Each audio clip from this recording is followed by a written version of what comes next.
In this video, we will show you how to use OFX Money Transfer. If you guys want to get started with OFX, you can use the links in the description. Go to the OFX website or download the OFX mobile app.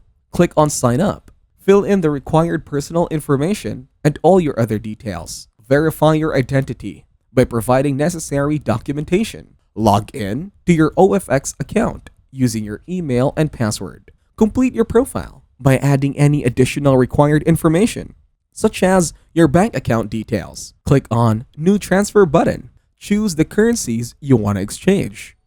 Enter the amount you want to transfer. Provide the recipient's bank account information, including account number, bank name, and SWIFT or BIC code. If transferring to a new recipient, you will need to add their details to your recipient list. Review the transfer details, including the exchange rate, fees, and the total amount the recipient will receive. Confirm the transfer if everything is correct.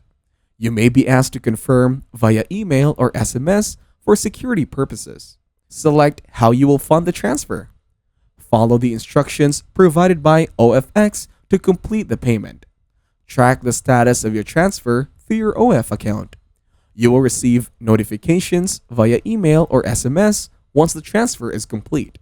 So that is how to use OFX Money Transfer. Use the links in the description to get started with OFX. If this video was helpful, please consider leaving a like and subscribing to my channel. With that being said, I will see you in the next video.